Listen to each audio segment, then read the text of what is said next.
तप करावं लागलं तेव्हा भगवंताच्या घरामध्ये त्या दुधाला प्रवेश. दुधाने विचार केला, हे हा जन्म जर वाया जाऊ द्यायचा नसेल तर भगवान मुखात गेलं पाहिजे. भगवान तर अजून आईचंच दूध पिताय, मग काही नाही, हा जन्म वाया गेला असं समजा. मग काय करावं? काही नाही, आता हा जन्म संपवावा. कसं संपवावा? काही नाही, ज्या भांड्यामध्ये आपण आहोत त्या भांड्याच्या कड्यावरून अग्नीमध्ये उडी मारावी, आपलं जीवन संपवावं. म्हणून ते दूध वर वर वर वर वर वर यायला लागलं. चला, जीवन संपवायचं, काही अर्थ नाही या जीवनामध्ये. भगवंताची प्राप्ती होणार नसेल तर, दर्शन होणार नसेल तर काही उपयोग नाही. ते दूध वर वर वर वर यायला लागलं. जर तसं झालं तर वरून उडी मारायची, वर जाऊनही दर्शन झालं नाही तर कड्यावरून उडी मारायची, अग्नीमध्ये जीवन संपवायचं. दुधाला सुद्धाही कळतं. दुधाच्या अंतःकरणातला भाव भगवंतानी जाणला. भगवान विचार करतात काय करावं. आपल्यासाठी प्राणाची आहुती देणारं हे दूध आपल्या प्रेमामुळे जर आपलं जीवन संपवण्याचा विचार करत असेल तर त्याच्या जीवनाचं रक्षण करणं ही आपली जबाबदारी आहे. काय इच्छा आहे त्याची? काय नाही, आपलं दर्शन व्हावं एवढीच इच्छा आहे ना, हरकत नाही. म्हणून त्या दुधाच्या विचाराला यश देणारी ती यशोदा तिकडे पाठवून दिली. भगवंतानी त्याच्या विचाराला यश दिलं. कसं दिलं? जो आपला प्राण पणाला लावून भगवंताच्या दर्शनाची अपेक्षा करतो, भगवंतानी यशोदेनी भगवंताला खाली ठेवलं, जमिनीवर पळत गेली, दूध उतरवलं, जमिनीवर ठेवलं आणि परत आली. याचा अर्थ इतकाच आहे की जो आपला प्राण पणाला लावून आपल्या दर्शनाची इच्छा करतो, परमात्मा त्याला समान पातळीवर आणतात. परमात्माही जमिनीवर आहे आणि दुधालाही जमिनीवर आणून ठेवलंय. समपातळीवर आपल्या समान अवस्थेमध्ये परमात्मा त्याला घेऊन येतात. भगवंताच्या अशा बाललीला सुरू झाल्या. भगवंताला मारण्याकरता वेगवेगळे असुर आले. गाड्याच्या रूपामध्ये एक असुर आला, तृणावर्त आला, शक्तासूर, तो शक्तासूर गाडीच्या रूपामध्ये आला. शकट म्हणजे बैलगाडी. शक्तासूर आला, तृणावर्त आला. सगळं झालं. भगवंतानी सगळ्यांचा काटा काढला. हे 12 दिवसाच्या आत घडलं. 12व्या दिवशी भगवंताचं नामकरण करायचं ठरलं. गर्गाचार्य स्वतः आले, नामकरणाकरता आले. भगवंताच्या नामकरण हे गोठ्यामध्ये झालंय. कारण गोठा ही अशी जागा असते की सगळ्या गुप्त गोष्टी तिथं लपवता येतात. जुन्या काळचा, आता गाईच राहिल्या नाहीत तर गोठ्याचा काय संबंध आहे? म्हशी राहिल्या नाहीत. कंसाला कळू द्यायचं नव्हतं म्हणून गुप्त ठिकाणी हे नामकरण व्हावं याच्याकरता म्हणून गोठ्यामध्ये नामकरण झालं. गर्गाचार्याने कृष्ण आणि बलराम ही नावं ठेवली. या नामाचे अर्थ समजावून सांगितले. हळूहळू भगवान मोठे झाले, रांगायला लागले, चालायला लागले, फिरायला लागले. एके दिवशी घरामध्ये चोरी केली म्हणून भगवंताला उखळाला बांधून टाकलं. उखळाशी संबंध आल्यामुळे भगवंताला उखळाला बरं वाटलं. भगवंताने ठरवलं याच्यातूनही काहीतरी दिग्दर्शन केलं पाहिजे. कारण उखळ म्हणजे काय असतं? आपण ज्याच्यामध्ये फुटतो धान्य ते उखळ नाही. उखळ शब्दाचा अर्थ आहे उखल. उखल म्हणजे उत्कर्ष पावलेला खळ म्हणजे उखळ. उत्कर्ष पावलेला खळ, खळ म्हणजे दुष्ट पुरुष. भगवान उखळावर जाऊन बसले. यशोदेने तिथंच पकडलं, त्याच उखळाला बांधून टाकलं. उखळाने देवाला विचारलं, कान्होबा तुम्ही चोरी केली म्हणून तुम्हाला बंधन आहे, मी का बांधला गेलो विनाकारण? माझा काही दोष नाही. भगवान म्हणाले, वेडायस का रे? मी लोणी चोरलं, खिडकीत चढून माकडांना वाटलं. मला खिडकीत चढता येत नव्हतं, तेव्हा मी कसा चढलो? म्हणे माझ्यावर पाय देऊनच चढला. भगवान म्हणाले, म्हणजे माझी चोरी करताना मी चोरी केली म्हणून जसा बंधनात पडलो, तसं चोरीचा मालाची विल्हेवाट लावताना तू मला मदत केलीस म्हणून तुलाही बंधन आहे, तू माझ्याशी बांधला गेलास. मग आता भगवान म्हणाले, चला. उखळाला घेऊन निघाले. अंगणात आले. 2 झाडं होती. गंधर्व काही शापारी वृक्ष रूपाला प्राप्त झाले होते. भगवान त्या झाडातून पलीकडे गेले. उखळ अलीकडे अडकून पडलं. त्याच्यातून भगवंताने हे दाखवून दिलं, मी कोणत्याही द्वैताच्या पलीकडे सहज आहे. पण उखळ असणारे जे लोक, उत्कर्ष पावलेले जे खळ असतात ते मात्र द्वैतात अडकून पडतात. भगवंतानी जोर लावला, झाडं उन्मळून पडली. भगवंतानी याच्यातून दाखवून दिलं, तो कितीही दुराचार्य निखळ असला पण माझ्याशी बांधला गेला असला तर मी त्याला द्वैतातून बाहेर काढतो. अपिचेत सुदुराचारो भजते माम अनन्य भाव, त्याच्यातून बाहेर काढतो. मणिग्रीव वगैरे ते दोन गंधर्व बाहेर पडले. नलकुबेर मणिग्रीव भगवंताला हात जोडले, निघाले. उखळाने अडवलं, म्हणे लाजा वाटत नाहीत का रे? हात जोडता निघून जाता, देव आहे, साष्टांग नमस्कार घाला. त्यांनी सांगितलं नाही, आम्ही देव आहोत स्वर्गातले. मग साष्टांग नमस्कार कुणी कुणाला घालायचा असतो, साधा नमस्कार कुणी कुणाला करायचा असतो, ना आशीर्वाद कुणाला द्यायचा असतो हे ठरलेलं आहे. जो लहान असतो तो मोठ्याला साष्टांग नमस्कार घालतो. आम्ही वृक्ष योनीत होतो आणि हा देव योनीत आहे, म्हणून आम्ही लहान होतो तेव्हा आम्ही साष्टांग नमस्कार घातलाच. आम्ही उन्मळून पडलो ना, म्हणजे दंडवत घातलंच ना आम्ही. पण आता आम्ही मुक्त झालो ना, हाही मुक्त आहे. समान अधिकाराचे झाल्यावर आता दंडवत नाही, आता रामराम करायचं, निघायचं. भगवंताच्या अशा बाललीला सुरू झाल्या. हळूहळू भगवान घराबाहेर पडायला लागले. यमलार्जुनाचा उद्धार झाला. वृंदावनामध्ये जायचं, चोऱ्या करायच्या. चोऱ्या जास्त झाल्यावर यशोदेने एके दिवशी भगवंताला सांगितलं, हे बरं नाही, कामाला लागा, काम करायला लाग. काय काम? गाई घेऊन रानात जा. रोज रानात जायचे, खेळ खेळायचे, शिदोरी खायची, परत यायचे. एके दिवशी भगवंतानी तिथे जाहीर केलं की उद्या आपण काला करू. तो काला कसा करायचा याबद्दल त्यांनी सांगितलं. 3 अध्याय. काल्याचा प्रसंग म्हणजे फक्त ब्रह्मदेवाचं गर्भहरण आहे. प्रत्येकाला आपापली शिदोरी आणायला सांगितली. खेळ झाले, गोपाळ थकले. भगवंतांनी सर्वांच्या शिदोऱ्या एकत्रित केल्या.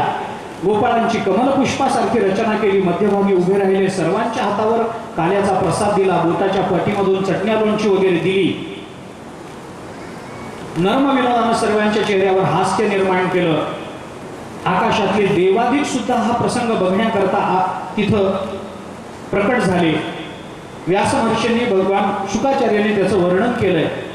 बिभ्रत वेणूं जठरपटयो शृंगवेत्रैच कक्षे वामे पाणमसृण कवलं तत्फलान्यंबुलेषु तिष्ठन्मध्ये स्वपरिसुरदौ हासयन् नर्मभिः स्वैः स्वर्गे लोके मिषति भुभुजे यज्ञबुब्बाल केली. भगवंताचा हा काल्याचा प्रसंग सिद्ध झाला. त्यानंतर ब्रह्मदेवाने भगवंताची स्तुती केली. फार गोड स्तुती आहे, वेळ नाही. धेनुकासुराचा उद्धार झाला. कालियाचं मर्दन भगवंतानी केलं. तो कालिया कोण आहे, कसा आहे याचा विचार सांगितला. त्यानंतर प्रलंबासुर आला, त्याचाही उद्धार केला. गायी एके दिवशी गोकुळाला आग लागली. सगळ्या गायी आक्रंदित झाल्या. भगवान आले. त्यांनी सगळ्या या अग्नीपासून सगळ्या गोकुळाचं रक्षण केलं. त्यानंतर भगवंताचं वेणुगीत झालं. वेणुगीतामध्ये गोपिका काय काय बोलल्या, भगवान काय बोलले, वेणूचा संबंध काय, वेणू का भगवंतानी वाजवली याचे अर्थ आहे. त्या गोपिकांचं वेणूचं एके दिवशी भांडण झालं. गोपिका म्हणाल्या, आम्ही आमचं सर्वस्व समर्पण केलंय पण भगवान आम्हाला जवळ करत नाही. आणि तू कोण अशी दिंडीची लागून गेलीस ग, कवडीची तुला किंमत नाही आणि एकदम भगवंताच्या ओठावर जाऊन बसतेस, कशामुळं? वेणू म्हणाली, मी भगवंताच्या ओठाजवळ जाऊन बसते, तुम्हाला ते भाग्य नाही. भगवंताच्या अधरप्राशन करता येत नाही तुम्हाला, अधरामृताचं प्राशन जमत नाही, मला जमतं का? म्हणे त्याची काही कारण आहे. पहिलं कारण असं आहे म्हणे की मी वेणू आहे. वेणूच्या झाडापासून वेणू बासरी तयार केली जाते. ही बासरी तयार करताना त्याच्यामध्ये एवढंच बघितलं जातं की त्या वेणूच्या त्या बांबूमध्ये खूप गाठी असतात. गाठी नसलेला भाग काढून त्याची वेणू तयार केली जाते. तिने सांगितलं, मी देवाच्या ओठाचा अधरामृताचं प्राशन करते, याचं कारण माझ्यामध्ये गाठ नाही म्हणून देवाने मला जवळ केलं. गाठी असणाऱ्यांना देव जवळ करत नाही. दुसरं कारण असं आहे, मी भगवंताला प्रिय झाले याचं कारण भगवान मला जे बोलवतील तेच मी बोलते, माझ्या बुद्धीनं वाटेल ते बोलायला जात नाही, म्हणून भगवान मला जवळ करतात. भगवंताला काय आहे संगीतशास्त्रामध्ये तुकाराम महाराजांनी दोन्ही अर्थाचं चिंतन केलंय. मोहरी पावा वाहे काठी, धावे पाठी गाई. मोहरी म्हणजे बासरीच आणि पावा म्हणजे बासरीच. पण मोहरी आणि पावा याच्यामध्ये अंतर असं आहे, जी उभी धरून वाजवली जाते ती मोहरी आणि आडवी धरून वाजवली जातो तो पावा. भगवान दोन्ही वाजवू शकत होते. वेणुगीत झालं, गोपिकांचं वस्त्रहरण झालं. स्नानाला गेलेल्या गोपिका नग्न स्नान करतात, आपली प्राप्ती होणार नाही याच्याकरता भगवंतांनी वस्त्र पळवली. गोड चिंतन सगळ्या संतांनी केलंय त्याचं, पण असू दे, वेळेचा अभाव आहे, काय करावं. मग या दोषातून मुक्त होण्याकरता, सूर्याला नमस्कार करण्याकरता म्हणून त्यांना बाहेर आणायचं होतं, याच्याकरता वस्त्र पळवावी लागली. गोपिकांची वस्त्र परमात्म्याने पळवली. याचं चिंतन सांगताना आमचे गुरुजी एक श्लोक सांगत असत.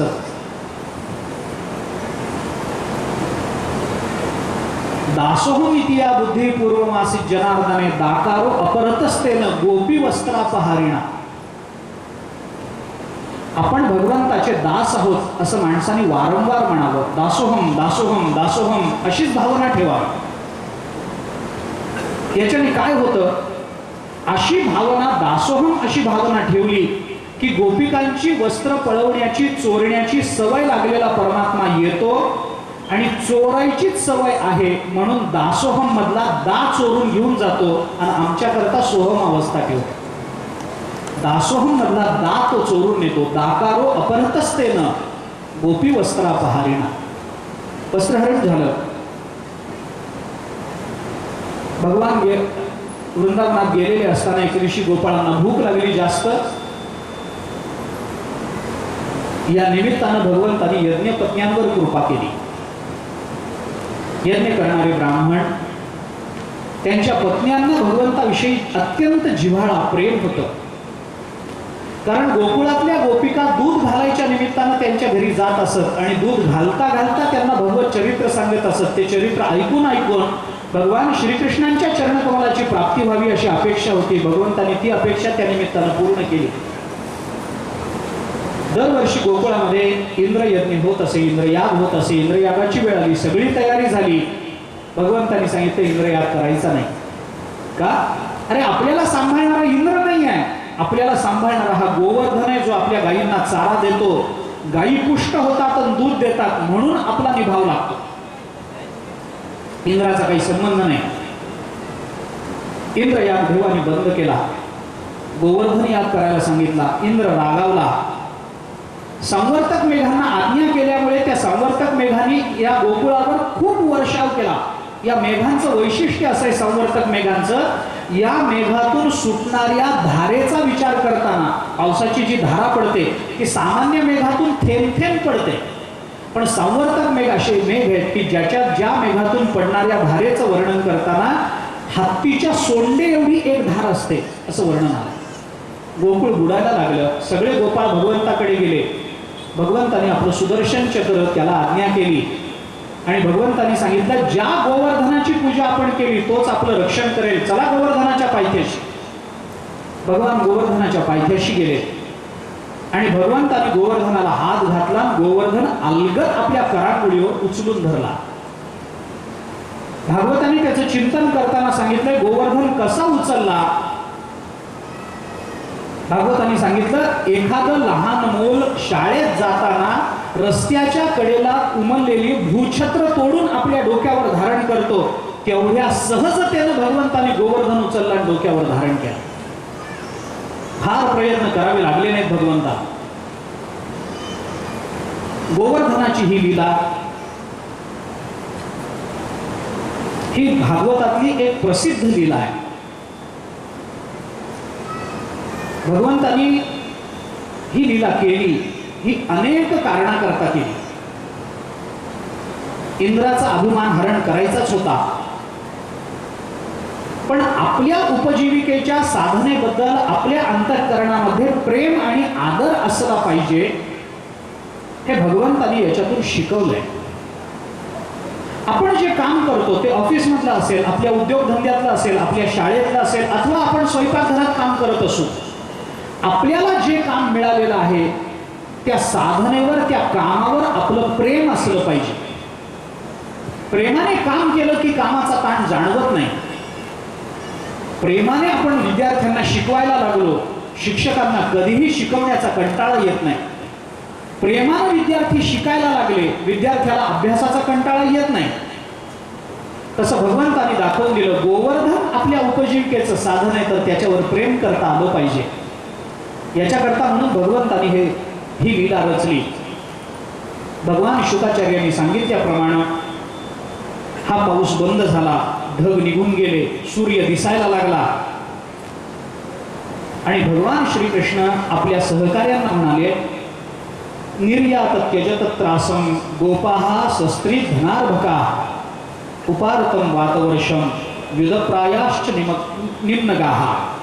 भगवान श्रीकृष्ण असं म्हणाले, आता तुम्ही आपल्या बायका, गोधन वगैरे सगळं घेऊन घरी जा. आजच्या आरतीची नावं घेतोय. विनंती आहे त्यांना कृपया त्यांनी व्यासपीठाच्या समोर यावं. श्री संजयजी वरकर, दैनिक सकाळ. श्री रमेशजी बोडके, दैनिक सकाळ. सुरेशराव कुलकर्णी वसंगीकर, रेणुदास सवंगई, सौ मोरखंडीकर, श्री मिलिंद औरादकर, सौ नीमाताई देशपांडे, सौ रुपाली खोर, श्रीमती बेबीताई कुलकर्णी, सौ मीना कांडलीकर, सौ देशपांडे, श्री योगेश दीक्षित, सौ विमल देशपांडे, श्री संजय जोशी.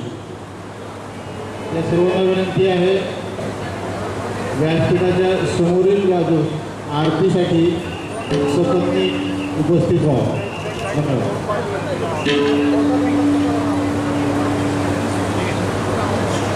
आजच्या आरतीचे यजमान आहे सुरेशराव कुलकर्णी वळसंगीकर, रेणुकादास संगवई, सौ मोरखंडीकर, श्री मिलिंद औरादकर, सौ निमाताई देशपांडे, सौ रूपाताई खोत, श्रीमती बेबीताई कुलकर्णी, सौ मीना कांडलीकर, सौ देशपांडेताई, श्री योगेश दीक्षित, सौ विमल देशपांडे, श्री संजय वरकर, दैनिक सकाळचे संपादक, श्री रमेशजी बोडके, विविध फेर सकाळ आणि श्री व सौ संजय जोशी. सर्वांना विनंती आहे व्यासपीठाच्या समोर आरतीसाठी उभा राहायचे. थोडं पलीकडे सरकून घ्या, पलीकडे सरका थोडंसं, पलीकडे सरका थोडं. श्री कुलकर्णी राहुल सर आणि कुलकर्णी परिवार व्यासपीठावर आरतीसाठी थांबतील. बाकी सर्वांना विनंती आहे व्यासपीठाच्या समोर यायचे. पुन्हा एकदा सर्व भाविकांना सूचना आहे, आपापले मोबाईल बंद करा किंवा सायलेंट मोडवर ठेवा. मंगलम भगवान विष्णु मंगलम गरुडध्वजः मंगलम पुंडरीकाक्ष मंगलाय तनो हरिः अस्तु श्री मंगलाय भवन्तु. आरती कुंज विहारी की गिरिधर कृष्ण मुरारी की. आरती कुंज विहारी की गिरिधर कृष्ण मुरारी. गले में वैजंती माला बजावे मुरली मधुर बाला. श्रवण में कुंडल झलकारा. नंद के नंद श्री आनंद कंद मोहन मृगचंद राधिका रमण बिहारी. श्रीधर कृष्ण मुरारी. आरती कुंज बिहारी श्रीधर कृष्ण मुरारी. गगन समंग कांतिधारी राधिका चमक रही हरी. नतन में ठाणे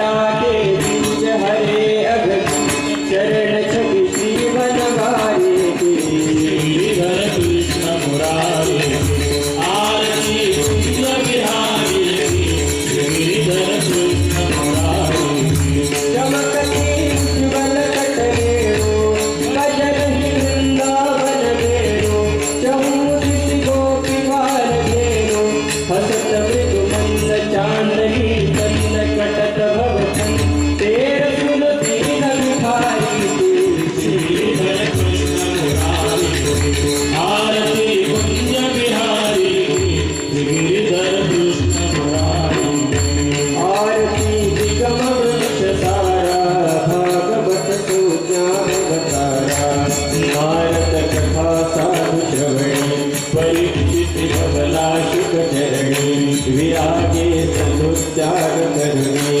गरी अवतार कथा भरणी विदुर मैत्रेय संग घडला विदुर मैत्रेय संग घडला यति कष्टि पदवी सृष्टि सुखाची वृष्टि कपिल मुनि देव पुरातन सूतर अवतारा आरती तारा भागवत ब्रह्मसुत तनय दक्ष यागी अलाधुवत पे अचल भागी मृदु प्राचीन बरिध लागी प्रियव्रत वनवासा त्यागी मही आकाश बोलवदना वही आकाश बोलवदला नरक भय हरुनि अजारुण करुनि बोध बहु करुनि चित्र के तूने पैन पारा कश्यप संतति सुखसारा आरती निगम व्रत तारा भागवत भक्त प्रह्लाद भक्त नटला हरि नर हरि रूपे नटला नक्या पासोनि करी सुतला समुद्र मंथोनि बळी विटला पूर्व मोहिनी भिषकराया कूर्म मोहिनी भिषकराया रवि शशि गोत्रता वयुगनाथ आणि कल्पपात कृष्ण भक्तीने पैन पारा तव मासं पवित्राया आरती निगम व्रत तारा भागवत कौसचारीरमुद्यमीया गमाया अवतरला लीला गोकुळी लीला करीणा सहाय्य तो झाला पार्वतीया उद्धवा ज्ञान कळा मोदी उद्धवा ज्ञान कळा मोदी प्रलय युग विनय मृगंडू तनय परीक्षिति पुनय पावना हरिचरणी धारा विठ्ठल वदे कंठमारा आरती निगम व्रत तारा भागवत भागवत सौज्ञावतारा भागवत घोरघोरं करुणावतारं संसारसारं भुजगेन्द्रहारं सदा वसन्तं हृदयारविन्दे भवं भवानी सहितं नमामि सेवन्तिका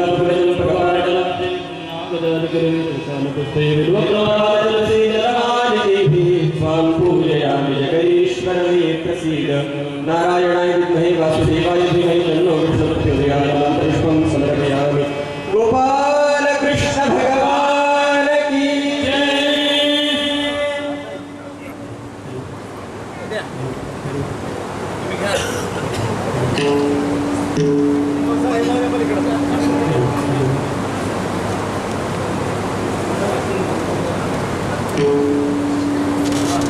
गोपाल कृष्ण भगवान की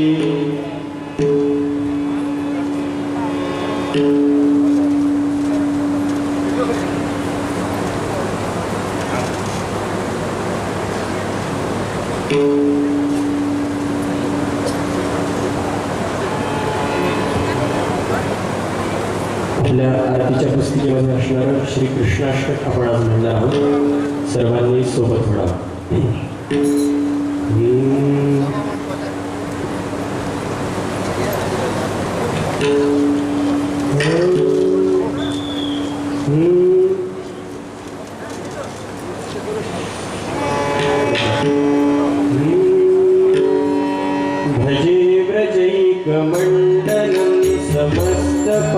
भावखण्डनं स्वभक्तचित्तरञ्जनं सदैव नन्दनन्दनं सुविच्छपुच्छमस्तकं सुनादवेणुहस्तकम् अनङ्गरङ्गसागरं नमामि कृष्णनागरं मनोजगर्भमोचनं विशाललोललोचनं विधूतगोपशोचनं नमामि पद्मलोचनं करारविन्दभूधरं स्मितावलोकसुन्दरं नमामि पुष्पवाणं कदम्बसूनकुण्डलं सुचारुगण्डमण्डलं व्रजाङ्गनैकवल्लभं नमामि कृष्णदुर्लभं यशोदया समोदया सगोपया सनन्दया तत्कैकदायकं नमामि गोपनायकं सदैव कालपङ्कजं महीयमानसेविजं दधानमुग्नमालकं नमामि नन्दबालकं समस्तदोषशोषणं समस्तलोकपोषणं समस्तगोपमानसं नमामि नन्दलालसं भुवोभरावतारकं नमामि कर्णधारकं यशोमतीशोरकं नमामि चित्तचोरकं त्रिगन्तकान्तभङ्गिनं सदा सदा रसज्ञिनं दिने दिने नवं नवं नमामि नन्दसम्भवं गुणाकरं सुखाकरं कृपाकरं कृपापरं सुरद्विषन्निकन्दनं नमामि गोपनन्दनं नवीनगोपनागरं नवीनकेलिनं पटं सुन्दरं ललितप्रभासत्परं समस्तगोपनन्दनं हृदम्बुजैकमोदनं नमामि पूजमण्डलं प्रसन्नभानुशोभनं निपापकामदायकं त्रिगन्तचारुसायकं रसायवेणुनायकं नमामि पुण्यनायकं विदग्धगोपिकामनो मनोज्ञतल्पशायिनो विपूजकानने प्रभुत्ववन्निपायिनं किशोरकान्तिरञ्जितं सुगञ्जनं सुशोभितं वदन्द्रमोक्षकारिणं नमामि श्रीहरिं यदा तदा यथा तथा तथैव कृष्णसत्कथा मया सदैव गीयतां तथा रूपाभिधीयतां प्रमाणिकाष्टकद्वयं जपत्यधीत्य यः पुमान् भवे सनन्दनन्दने भवे भवे सुभक्तिमान् भवे सनन्दनन्दने भवे भवे सुभक्तिमान् भवे सनन्दनन्दने भवे भवे सुभक्तिमान् इति श्रीकृष्णाष्टकं गोपालकृष्ण भगवान् की जय।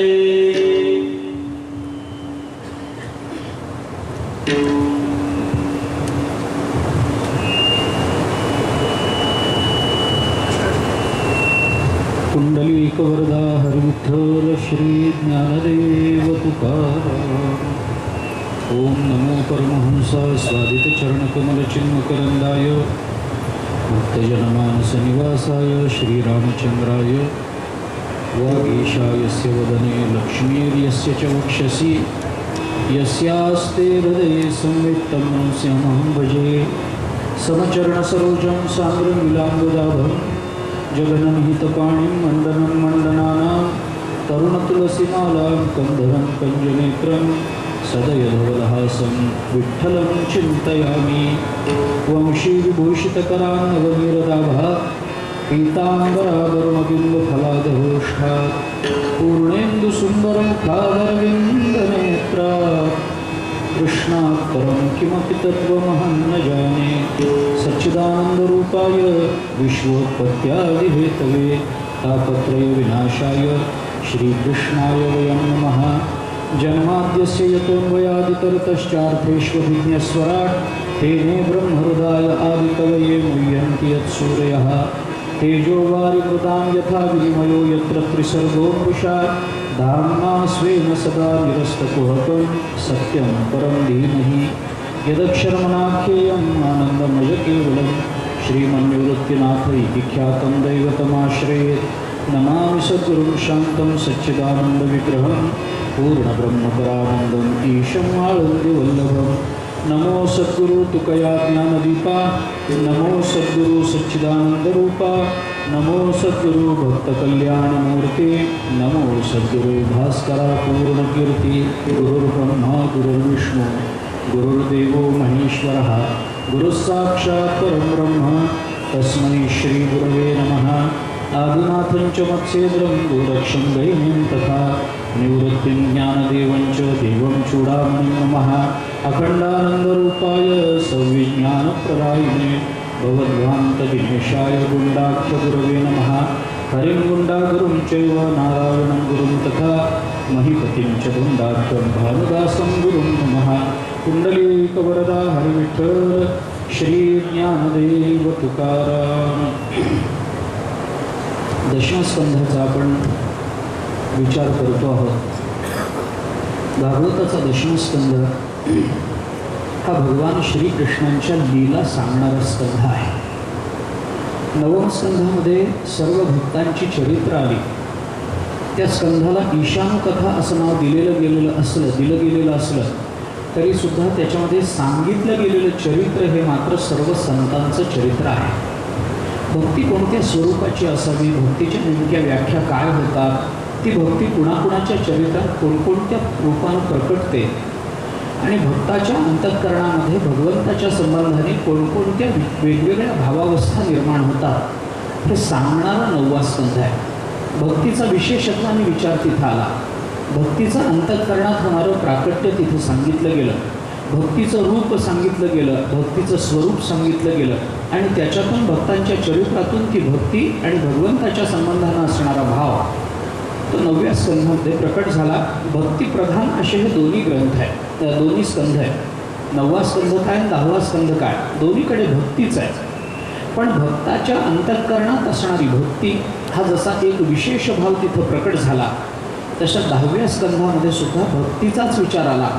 पण साक्षात भक्ती ही काय आहे, गोपिकांच्या अंतःकरणामध्ये भगवान ज्यांना आवडतात, प्राणापेक्षा प्रिय वाटतात अशा भक्तांची चरित्र ही नवम स्कंधामध्ये आली आणि भक्ताला जे प्राणापेक्षा जास्त प्रिय वाटतात अशी गोपिका आणि गोपाळांची चरित्र 10व्या स्कंधामध्ये प्रकट झाली। 10वा स्कंध हा प्रलयाचा स्कंध सांगितला जातो। कारण आपण ज्या या महापुराणाचा म्हणून विचार करत होतो, या महापुराणामध्ये एक लक्षण सांगितलं गेलं तो म्हणजे प्रलय आहे। अत्र विसर्गो विसर्गश्च स्थानं पोषणं उतयः मन्वंतर ईशानकथा निरोधो मुक्तिः आश्रयः। यापैकी निरोध नावाचा जो विशेष आहे तो दशमस्कंधामध्ये प्रकट झाला। महापुराणाचं जे लक्षण निरोध आहे तो 10व्या स्कंधामध्ये आहे। हा निरोध काय आहे, निरोध होणं म्हणजे काय, निर्मिती आणि निरोध, उत्पत्ती आणि निरोध या दोन गोष्टी वेगवेगळ्या आहेत। परमात्मा जगताची जशी उत्पत्ती करतो तसं परमात्मा या जगताचा स्वतःच्या स्वरूपामध्ये लयही करून घेतो। ज्या वेळेला परमात्म्याला आपण मांडलेला हा सगळा खेळ आवरावा अशी इच्छा होते त्यावेळेला परमात्मा तो खेळ आवरून घेतो। जसं परमात्म्याला एकट्याला करमलं नाही म्हणून परमात्म्याने हे विश्व आपल्या इच्छेने आपल्या आवडीनं निर्माण केलं, तसं ज्या वेळेला खेळ संपतो त्यावेळेला तो खेळ आवरलाही जातो। घरामध्ये एखादं लहान मूल असतं, एखादी मुलगी असते, भातुकलीचा खेळ खेळण्याची इच्छा झाल्याबरोबर ती सगळं काढते, सगळा पसारा मांडते आणि खेळून झालं की सगळा पसारा पुन्हा त्या डब्यात टाकते, डबा उचलून ठेवून देते. सगळा संसार डब्यातून निर्माण होतो आणि डब्यात जातो. तसं सगळा प्रपंच परमात्म्यातून निर्माण होतो, परमात्माच प्रपंच रूपानं प्रकटतो आणि परमात्म्यातच त्या प्रपंचाचा लय होतो. स्वरूपामध्ये या सगळ्या जगताचा लय होणं, स्वरूपामध्ये सगळं जगत जाणं हा निरोध आहे. हा भगवंताच्या स्वरूपात झालेला निरोध आहे. यतो वा इमानी भूतानि जायन्ते येन जातानि जीवन्ति यत् प्रयन्ति अभिसंविशन्ति तद विजिज्ञासस्व. ज्याच्यातून हे विश्व निर्माण होतं, हे सगळी भूतमात्र निर्माण होतात, ज्याच्या आधारावर ही भूतमात्र राहतात आणि ज्याच्यामध्ये ही भूतमात्र लयाला जातात, असं कोण आहे? तद विजिज्ञासस्व तद ब्रह्म. त्याला जाणा, तेच परब्रह्म आहे. त्या परब्रह्माचं चिंतन करा, त्या परब्रह्माचं मनन करा, त्या परब्रह्माच्या संबंधानं ऐका. पुन्हा पुन्हा पुन्हा पुन्हा भगवत चरित्र ऐका. त्या पुन्हा पुन्हा भगवत चरित्र ऐकण्यामध्ये आपल्या अंतःकरणामध्ये भगवत चरणाचं चिंतन सुरू राहील आणि चिंतन करता करता करता चिंतने चिंतने तद्रूपता या तुकाराम महाराजांनी सांगितलेल्या नियमाप्रमाणे आपल्याला भगवत स्वरूपता प्राप्त होईल. आणि ती भगवत स्वरूपता म्हणजे ज्या कारणापासून कार्याची उत्पत्ती होत असते त्या कारणामध्ये कार्याचा लय होऊन जाणं, हा निरोध नावाचा विशेष दशमस्कंधामध्ये भगवंताने प्रकट केला. भगवंताने हे सगळं आणलं, इथपर्यंत आणलं. अनेक भक्तांची चरित्र सांगितली, सृष्टीची उत्पत्ती सांगितली, स्थान सांगितलं, पोषण सांगितलं, त्याच्यानंतर हे सर्ग सांगितला, विसर्ग सांगितला. पण हे सगळं शेवटी मीच आहे हे 10व्या स्कंधामध्ये भगवंताने बोलून दाखवलं. कारण 10व्या स्कंधामध्ये भगवंताचा जो विचार आला तो अशाच पद्धतीचा आला. हे सगळं संपणार कुठं, हे जाणार कुठं? हे भगवंताच्या स्वरूपात जाणार. याचं रक्षण कुणी केलं? परमात्म्यानेच याचं रक्षण केलं. आणि याची निर्मिती कुणी केली? परमात्म्यानेच निर्मिती केली. निर्माण करणारा, रक्षण करणारा, आधार देणारा, सांभाळणारा हा जो असतो तोच त्या सर्व वस्तूला आपल्यामध्ये लय करून घेऊ शकतो. अन्यांचं कुणाचं ते सामर्थ्य नसतं. त्यामुळे परमात्म्याचं श्रवण करा. म्हणून भागवताचा अधिकारी हा श्रवणाधिकारी आहे. त्याने श्रवण केलं पाहिजे. कितीही प्रतिबंध येऊ देत, कितीही अडचणी येऊ देत, श्रवण थांबलं नाही पाहिजे. भगवंताचं चिंतन नाही थांबलं पाहिजे. किती श्रवण येऊ, किती अडचणी येऊ दे, वाटेल ते येऊ दे, प्रिय व्यक्तींचा वियोग होऊ देत, वाटेल ते होऊ देत, नाही आपल्या देहाचा वियोग करण्याचा प्रसंग येऊ देत, भगवंताचं चिंतन थांबवायचं नाही. एका उपनिषदाने असं स्पष्ट म्हटलंय, गौण उपनिषद आहे पण त्या उपनिषदाचा विचार फार चांगला आहे. आ सुप्ते रामृते कालम नयेत वेदांत चिंतया दद्यात नावसरं किंचित कामादीनां मनागती. उपनिषद सांगता आ सुप्ते हे माणसाला जोपर्यंत रात्री अंथरुणावर पडल्यावर झोप लागत नाही. काही लोकांना तळमळ करावी लागते झोपेकरता, यावी झोप यावी याच्याकरता लोक गोळ्या घेतात, रात्री काही दूध पितात, अमुक करतात, तर जेवणामध्ये काहीतरी ते अजून जायफळ वगैरे खातात, पुष्कळ प्रयत्न करतात. पण रात्री अंथरुणावर पाठ टेकवल्याबरोबर डोळा लागणं हे सगळ्यांना शक्य नसतं. थोडंसं स्पष्ट बोलायचं झालं तर अंथरुणावर पडल्याबरोबर डोळा लागणं हे माणसाच्या भाग्याचं लक्षण असतं. सगळे असे भाग्यवान नसतात. कारण झोप येण्याकरता दिवसभर प्रामाणिक राहावं लागतं, ही मुख्य अडचण आहे. माणसाला झोप दिवसभर प्रामाणिक राहिल्याशिवाय रात्री माणूस निवांत झोपू शकत नाही. जो सद्धर्मानं वागतो आहे, सद्धर्मातून अर्थप्राप्ती करून घेतो आहे, सद्धर्मानेच कामाचा उपभोग घेतो आहे आणि मोक्षाचं चिंतन करतो आहे, त्याला रात्री डोळा लागावा याच्याकरता गोळ्या घ्याव्या लागत नाहीत, परिश्रम करावे लागत नाहीत, तळमळ करावी लागत नाही. तो जिथं पडतो तिथं त्याला डोळा लागतो, जिथं पडतो तिथं डोळा लागतो. तुम्ही माऊलींच्या सोहळ्यात चालणारा आमचा वारकरी बघा, जिथं पडतो तिथं त्याला डोळा लागतो. त्याला वेगळे प्रयत्न करा, त्याला गादी लागत नाही, उशी लागत नाही, त्याला शुभ्र आभ्रे लागत नाही, त्याला चांगली चादर लागत नाही, त्याला पंखा लागत नाही, एसी लागत नाही. एक प्लॅस्टिकचा तुकडा पावसाला आधारतोच, बसायला आधारतोच, झोपायला आधारतोच, उशीलाही तोच. दिवसभर चालायचं, पाऊस आला की तो प्लॅस्टिकचा तुकडा उघडायचा, डोक्यावर घ्यायचा, पाऊस संपला आणि बसायची वेळ आली की तोच प्लॅस्टिकचा तुकडा अंथरायचा, चालताना त्याचीच घडी करून खिशात ठेवायची. कुणी चिवडा दिला तर तोही त्याच्यावरच घेऊन खायचा, त्याच्यावरच झोपायचं. झोपायला दुसऱ्याचं काही मिळालं असेल तर त्याच प्लॅस्टिकची घडी करून त्याची उशी करायची. काय लागतं त्याला? काही लागत नाही. त्या प्लॅस्टिकच्या 2x2च्या त्या तुकड्यावर अंग टाकलं लगेच वारकऱ्याचा डोळा लागतो. काही नाही, पडायचा अवकाश, डोळा लागतो. आणि ते प्लॅस्टिकचं जर गुटक्याचं असेल प्लॅस्टिक, लगेच डोळा, त्याला काही लागत नाही. मिळतात ना ते, लगेच डोळा लागतो. पडल्याबरोबर वारकऱ्याला का डोळा लागतो? कारण सगळा दिवस भजनात गेला ना, झोपायची तळमळ नाही. झोप येण्याकरता तळमळ करावी लागत नाही. दिवसभर भजन झालंय, भगवंताच्या क्षेत्राकडे चालणं झालंय. क्षेत्र पदानुसरपणे असं अंबरीशाच्या चरित्रात सांगितल्याप्रमाणे पादव क्षेत्र पदानुसरपणे, त्याचे पाय फक्त क्षेत्राकडेच प्रवृत्त होत होते. तसे आमचे पाय पंढरीकडेच प्रवृत्त होतात. म्हणून वारकरी म्हणतो आम्हाला पडल्याबरोबर डोळा लागतो. त्याला परिश्रम नाही, पडल्याबरोबर डोळा लागतो तोही वारकरी नाही. आधी डोळा लागून मग पडतो तो वारकरी, काही लागत नाही त्याला. महाभारताने चिंतन करताना असं सांगितलंय, रात्री जर आपल्याला शांत झोप लागायची असेल तर माणसाने दिवसभर चांगलं वागलंच पाहिजे.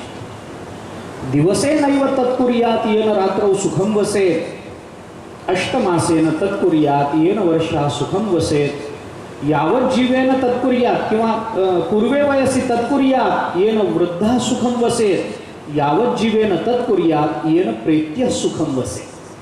महाभारत बोलतं दिवसभर माणसाने असं वागावं की रात्री झोप आली पाहिजे. 8 महिने माणसाने इतके परिश्रम करावेत की चातुर्मासाचा काळ काहीही न करता श्रवणात घालवता यावा. 8 महिन्यात इतकं कमवून ठेवावं, 8 महिन्यात वर्षाची बेगमी करून ठेवावी, म्हणजे चातुर्मास्याचा कालावधी भगवत चिंतनामध्ये, भगवताच्या लीलांच्या श्रवणामध्ये आपल्याला निवांत घालवता यावा. माणसाने आपल्या आयुष्यात इतकं चांगलं वागावं की माणसाचा वृद्धापकाळ हा लोकांकडून आदराची प्राप्ती होऊन संपावा. आणि माणसाने आपल्या संपूर्ण जन्मात इतकं चांगलं वागावं की मरणोत्तर भगवंतानी त्याला आपल्या चरणाजवळ हृदयामध्ये स्थान द्यावं. पूर्वे वयसी तत्कुर्यात येन वृद्धा सुखम वसेत, यावत जीवेन तत्कुर्यात येन प्रेत्य सुखम वसेत.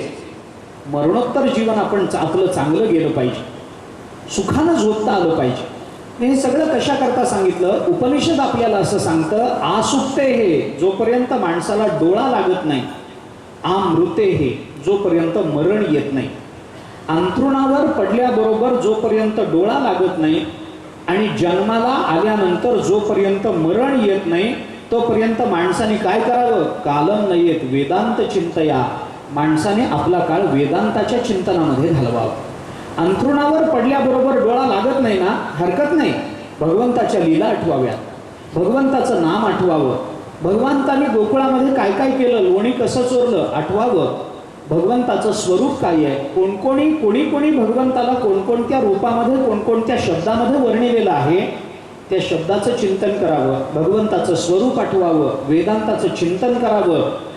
झोप लागेपर्यंत माणसाने हे करावं, मरण येईपर्यंत माणसाने हे करावं. दद्यात नावसरम किंचित कामादीनाम मनागपी, कामादीनाम मनागपी किंचित अवसरम न दद्यात. कामादिकांना आपल्या अंतःकरणामध्ये प्रवेश करण्याची एकही संधी माणसाने देऊ नये. क्रोधाला आपल्या मनामध्ये प्रवेश करण्याची एकही संधी माणसाने देऊ नये. कामादिकांना, कामादीनाम म्हटलंच आहे, काम क्रोध लोभ मद मोह मत्सर यांच्यापैकी कशालाही आपल्या मनात शिरण्याची एकही संधी माणसाने शक्यतो आपल्या जीवनामध्ये देऊ नये. माणूस विकारांना वश होतो, विकारांचा ताबा मिळतो आपल्या बुद्धीवर, विकार आपल्याला बुद्धीवरचा ताबा मिळवतात आणि मग ते विकार आपल्या जीवनाला खेळवत बसतात. असं करू नये.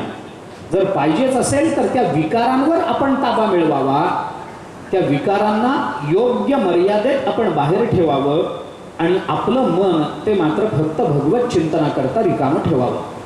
याकरता म्हणून उपनिषदाने आपल्याला सांगितलं की बाबा कशा करता हे निघालं तेही सांगतो. कालम नयेत वेदांत चिंतया, हा मुख्य विषय. आपला काळ चिंतनामध्ये गेला पाहिजे. आपण जन्माला येतो, पण जिथून जन्माला हे सगळं येतं तिथंच त्याचा लय होत असतो, हा मुख्य विषय. का? कारण ते त्याचं कारण आहे. उपादान कारणामध्ये कार्याचं लय होणं वेदांताला मान्य आहे. उपादान कार्यामध्येच कारण संपणं वेदांताला मान्य आहे. इतकंच नाही, विवर्ताला तर हेही मान्य आहे की उपादान कारण आणि कार्य याच्यामध्ये नामरूपात्मक बदल सोडला तर कोणताही बदल नाही, वेगळा लय होण्याचं कारण नाही. म्हणून गौडपादाचार्यांनी कारिकेमध्ये मांडुक्य उपनिषदावर गौडपादाचार्यांच्या काही कारिका आहेत. त्या कारिकेमध्ये वेदांताचं स्वरूप सांगताना, अजातवादाचा सिद्धांत सांगताना भगवान श्री गौडपादाचार्यांनी असं विधान केलंय, न विरोधो न च उत्पत्तीही न बद्धो न च साधकः न मुमुक्षु न वै मुक्त इत्येषा परमार्थतः. ते असं म्हणतात, गौडपादाचार्य असं म्हणतात की बाबा न निरोधो न च उत्पत्तीही, या जगतामध्ये कशाचा लयही होत नाही. का? कारण कशाची उत्पत्तीही होत नाही. न बद्धो न च साधकः, या जगतामध्ये कोणी बद्ध नाही, या जगतामध्ये कोणी साधक नाही. मग न मुमुक्षु न वै मुक्त, बाबा या जगतामध्ये कोणी मुमुक्षु नाही, या जगतामध्ये कोणी मुक्त होत नाही, मोक्षाला प्राप्त होत नाही. मग काय आहे काय या जगतामध्ये? काही नाही. या जगतामध्ये फक्त एक परमात्मा व्यापून आहे. कोणी मुक्त नाही, कोणी बद्ध नाही, कोणी मुमुक्षु नाही, कोणी साधक नाही. आहे ते सगळे परब्रह्म. परब्रह्माचीच वेगळी रूप आहेत. त्या एका रूपाला आपण स्त्री म्हणू, पण परमात्मा स्त्री म्हणणार नाही. म्हणून स्त्री किंवा पुरुष या कोणत्याही लिंगभेदाच्या पलीकडे परमात्मा आहे. आपण चिंतन करून पहा.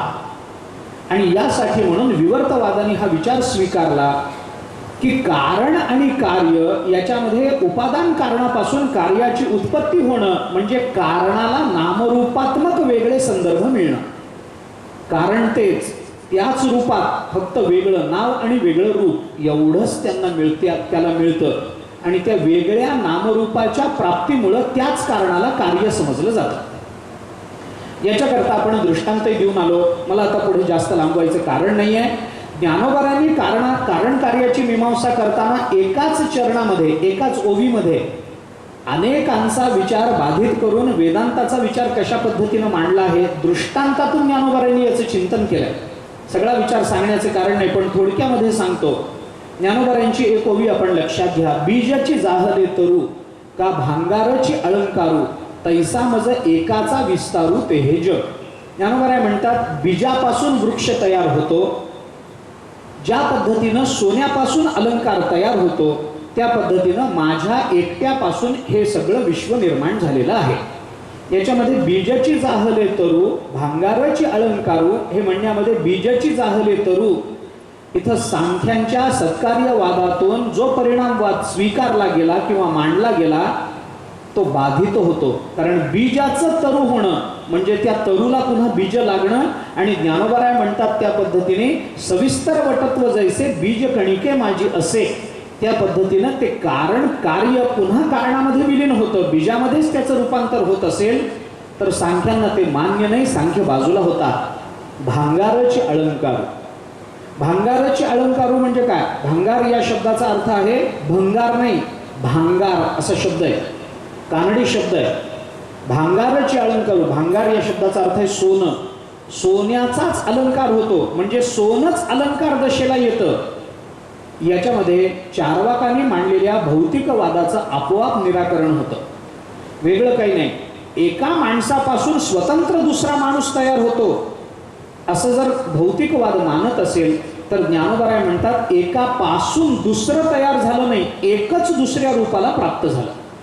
म्हणून इथं भौतिकवादाचं निराकरण होतं. आणि तैसा मजत एकाचा विस्तारू, त्या पद्धतीनं माझ्या एकाचा हा विस्तार आहे. या एकाचा या पदातून नैयायिकांच्या मताचं निराकरण होतं. अनेक अणु एकत्रित येऊन त्याच्यापासून विश्व निर्माण होणं. ज्ञानोबाराय म्हणतात अनेकत्व त्याच्या कारणात नाही, मज एकाचा विस्तारू. इथं परमाणुवाद किंवा आरंभवादाचं निराकरण ज्ञानोबारायांनी करून टाकलं. मग आहे काय हे जग म्हणजे? मग हेच दृष्टांत पुन्हा पहा. बीजाची जाहले तरू आहे बीजच, पण वृक्ष रूपाला प्राप्त झालं, नामरूपात्मक बदल झाला. भांगाराची अलंकारू आहे सोनच, पण अलंकार दशेला आलं, नामरूपात्मक प्रपंच प्राप्त झाला.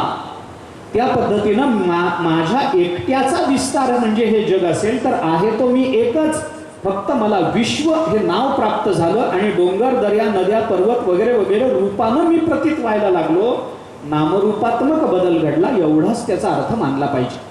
कार्यकारणाच्या संबंधामध्ये जे कार्याचं उपादान कारण असतं त्याच्यातच त्या कारणाचा लय होतो.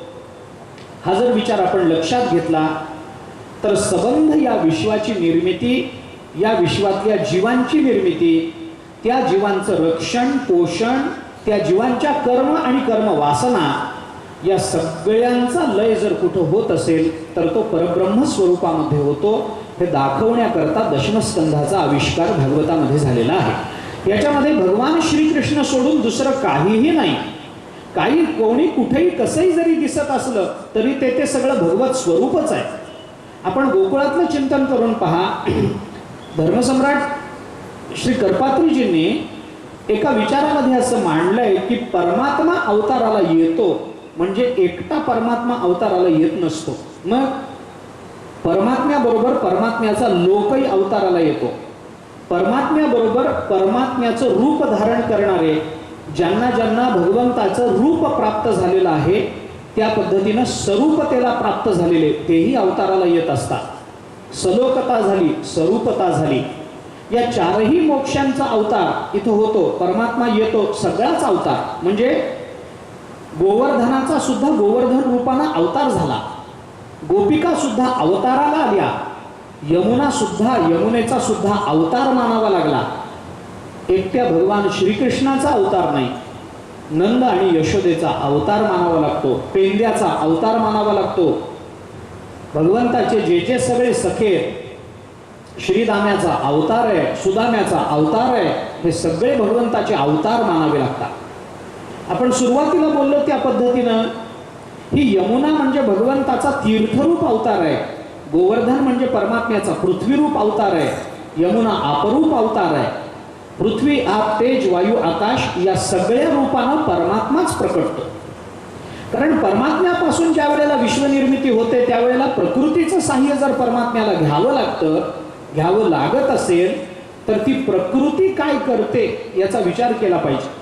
परमात्मा काही करत नाही, परमात्मा निष्क्रिय आहे, मान्य आहे. करणारी प्रकृती आहे. सगळी कर्म ऐसी शुभाशुभी कर्मे निफजत असे प्रकृती धर्मे, तो मूर्खमती भ्रमे मी करता म्हणे. हे ज्ञानोबा बोलतात. त्या अर्थानं जर विचार केला तर प्रकृती काय करते?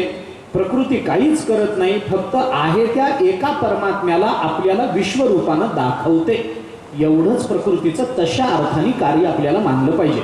सर्व कार्याचा समारोप. आणि मग एखादं रूप ज्या वेळेला आपल्याला विपरीत रूपानं अनुभवाला येतं त्यावेळेला ते रूप तसं नसून असं आहे हे म्हणण्याकरता पदार्थामध्ये रूपांतर व्हावं लागत नाही, रूपांतर व्हावं लागतं आपल्या दृष्टीमध्ये, बाकी काही नाही.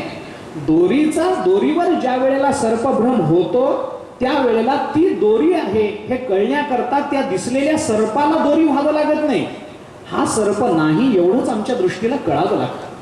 पदार्थामध्ये बदल झाला असता तर कार्यकारण भावाची संगती आपल्याला लावता आली असती. पदार्थांतर झालं असतं तर कार्यकारण भावाची संगती लावता आली असती.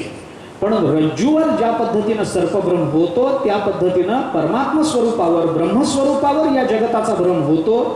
हे वेदांत मानत असल्यामुळे तिथल्या कार्यकारण भावाची संगती वेगळ्या अर्थाने लावावी लागते. म्हणून जे कार्य कारणापासून निर्माण होतं त्या कारणाचं यथार्थ ज्ञान झालं की ते कार्य नसून कारणच आहे याची प्रतीती यायला लागते.